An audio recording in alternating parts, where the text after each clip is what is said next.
উত্তর দিনাজপুরের চোপড়ায় রাস্তা সংস্কারের জন্য কোটি টাকা বরাদ্দ। বছর ঘুরে গিয়েছে কিন্তু সেই রাস্তার কাজই শুরু হয়নি এখনো।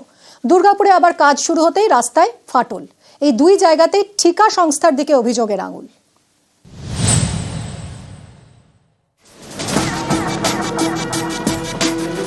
রাস্তার পিচ উঠে গেছে, প্রায় 7 কিলোমিটার ধরে এবড়ো খেবড়ো রাস্তা, যাতায়াতে রোজের দুর্ভোগ। উত্তর দিনাজপুরের চোপড়ার রাঙ্গাগঞ্জ থেকে বিলাতি বাড়ি প্রায় 7 কিলোমিটার রাস্তা বেহাল। 1 বছর আগে এই রাস্তা সারাইয়ের জন্য 1,20 লক্ষ টাকা বরাদ্দ করা হয়। পঞ্চায়েতের থেকে টেন্ডার পায় একটি ঠিকা সংস্থা। স্থানীয়দের দাবি, কোটি টাকা বরাদ্দ হওয়ার পরেও ঠিকাদার সংস্থা রাস্তার কাজ শুরুই করেনি। খালি জঙ্গল পরিষ্কার হয়েছে, আচ্ছা, রাস্তার কোনো কাজ হয়নি। রাস্তায় চলা খুব অসুবিধা, বর্ষার সময় তো হাঁটাই যায় না। শিলান্যাস হয়েছিল, 2 একজন আইছিল, কি করলো কিছুই বোঝা গেল না। ওই রাস্তা নিয়ে আমার কাছে কোনো অভিযোগ আসেনি, তো বিষয়টি খতিয়ে দেখে আমি সমস্যার সমাধান করার চেষ্টা করব। খারাপ সামগ্রী দিয়ে রাস্তা তৈরি করছে ঠিকা সংস্থা, অভিযোগ দুর্গাপুরে। এই অভিযোগ পেয়ে মঙ্গলবার রাস্তায় নামেন পুর প্রশাসক মণ্ডলীর সদস্য।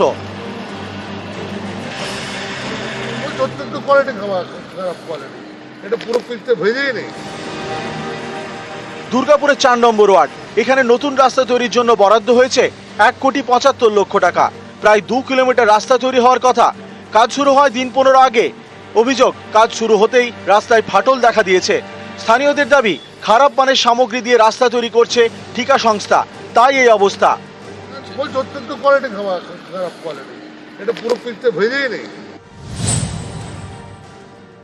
ওটা কাজ করার 7 দিনের মধ্যেই সব একদম ফেটে ফুটে একদম। আমাদের ইঞ্জিনিয়াররা গেছিল, যদি আমাদের অফিসাররা আমরা স্যাটিসফাইড না হই, আমরা বন্ধও করবো কাজ, ব্ল্যাক লিস্টও করবো। খারাপ সামগ্রী দিয়ে রাস্তা তৈরি করা হচ্ছে, এই অভিযোগ জানিয়ে ঠিকাদার সংস্থাকে সতর্ক করেছে দুর্গাপুর পুরসভা। উত্তর দিনাজপুর থেকে চঞ্চল মোদক এবং দুর্গাপুর থেকে অর্পণ চক্রবর্তী, নিউজ 18 বাংলা। ফুটপাত দখল করে স্থায়ী দোকান। আসানসোলের হটন রোডে ফুটপাত দখল করে রীতিমতো ঢালাই করে দোকান ঘর তৈরি হয়েছে। দেখুন, ফুটপাত দখলের রাজনৈতিক তরজা শুরু হয়েছে। কথা বলবো আমাদের প্রতিনিধি দীপকের সঙ্গে। দীপক, কিভাবে প্রশাসনের নজর এড়িয়ে এই ঘরগুলো তৈরি হলো? একেবারে প্রশাসনের নজর এড়িয়ে রাতারাতির মধ্যেই তৈরি হয়েছে এমনটাই দৃশ্য দেখা গেল আসানসোলের হটন রোডে। আসানসোল বাস স্ট্যান্ডে হটন রোডের কাছে সবসময় নিয়মিত যানজট এলাকা, যান চলাচলের সংখ্যা সেইখানে প্রচুর, সাধারণ মানুষের আনাগোনা বেশি। সেই জায়গায় জনবহুল এলাকায় রাতারাতির মধ্যে ফুটপাথকে একেবারে দখল করে দোকান তৈরি না, স্থায়ী দোকান তৈরি করে দেওয়া হয়েছে, যা পৌরসভার নজরে একেবারে এড়িয়ে বিষয়টি সংবাদ মাধ্যমের কাছেই পৌরসভার আধিকারিকরা জানতে পেরেছে এবং পৌরসভার পক্ষ থেকে আশ্বাস দেওয়া হয়েছে দ্রুত যে নির্মাণ করা হয়েছে স্থায়ী দোকান, সেই দোকান ভাঙার ব্যবস্থা করা হবে। যদিও এখনো সেই দোকান ভাঙার কাজ শুরু করেনি পৌরসভা।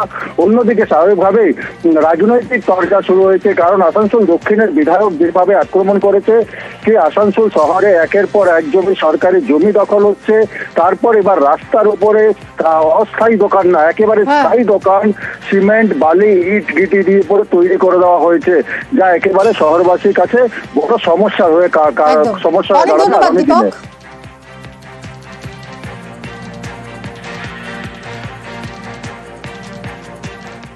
এবার দেখাবো আপনাদের কোচবিহারের মোয়ামারিতে বাইসনের তাণ্ডব।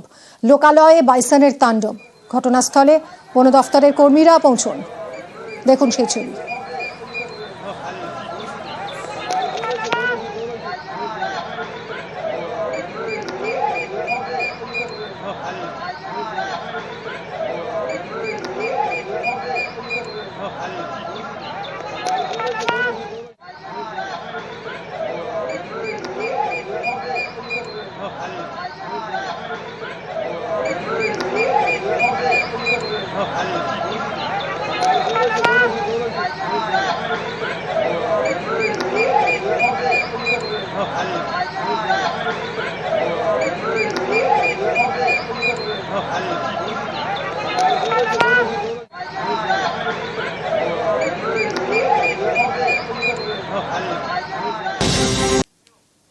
ফুটপাত দখল করে স্থায়ী দোকান। আসানসোলের হটন রোডে ফুটপাত দখল করে রীতিমতো ঢালাই করে দোকান ঘর তৈরি হয়েছে দেখুন।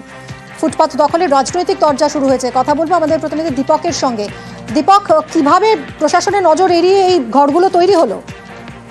একেবারে প্রশাসনের নজর এড়িয়ে রাতারাতির মধ্যেই তৈরি হয়েছে এমনটাই দৃশ্য দেখা গেল আসানসোলের হটন রোডে। আসানসোল বাস স্ট্যান্ডে হটন রোডের কাছে সবসময় নিয়মিত যানজট এলাকা, যান চলাচলের সংখ্যা সেইখানে প্রচুর, সাধারণ মানুষের আনাগোনা বেশি। সেই জায়গায় জনবহুল এলাকায় রাতারাতির মধ্যে ফুটপাথকে একেবারে দখল করে দোকান তৈরি না, স্থায়ী দোকান তৈরি করে দেওয়া হয়েছে, যা পৌরসভার নজরে একেবারে এড়িয়ে বিষয়টি সংবাদ মাধ্যমের কাছেই পৌরসভার আধিকারিকরা জানতে পেরেছে এবং পৌরসভার পক্ষ থেকে আশ্বাস দেওয়া হয়েছে দ্রুত যে নির্মাণ করা হয়েছে স্থায়ী দোকান, সেই দোকান ভাঙার ব্যবস্থা করা হবে। যদিও এখনো সেই দোকান ভাঙার কাজ শুরু করেনি পৌরসভা।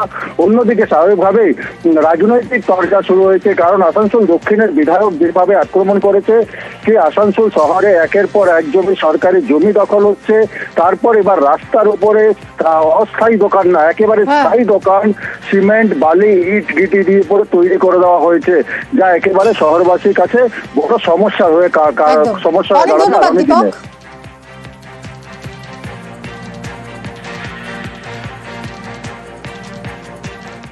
এবার দেখাবো আপনাদের কোচবিহারের মোয়ামারিতে বাইসনের তাণ্ডব। লোকালয়ে বাইসনের তাণ্ডব। ঘটনাস্থলে বন দফতরের কর্মীরা পৌঁছন। দেখুন সেই ছবি।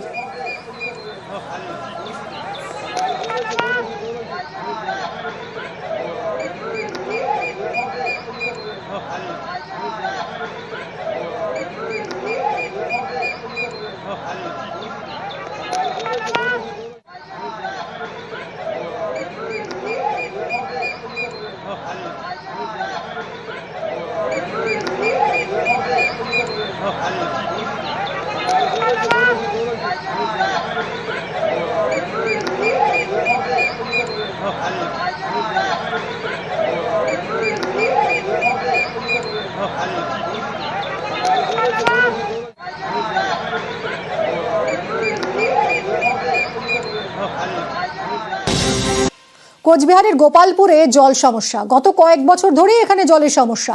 অনেক দূর থেকে পানীয় জল নিয়ে আসতে হয়। রিজার্ভার রয়েছে, কিন্তু তা সত্ত্বেও জল মিলছে না। শুভঙ্কর আমাদের প্রতিনিধির সঙ্গে কথা বলবো। শুভঙ্কর, এরকম পরিস্থিতি কতদিন? এর কোনো সমাধান কেন হচ্ছে না?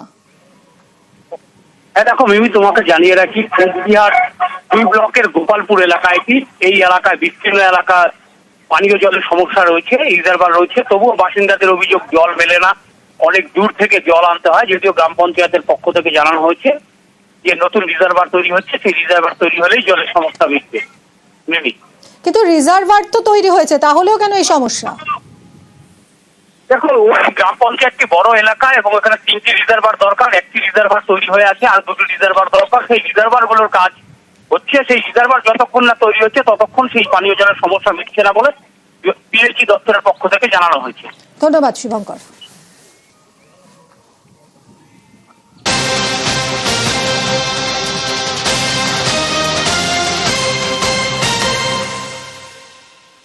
চা রফতানিতে বিশ্বের শীর্ষ তালিকার 3 নম্বরে জায়গা করে নিল ভারত। গত বছর 255 মিলিয়ন কেজি চা রফতানি করেছে Bharat. Arab, Russia, America, England, Iran, Iraq, চীন, জার্মানি, তুরস্কে রফতানি হয়েছে ভারতের চা।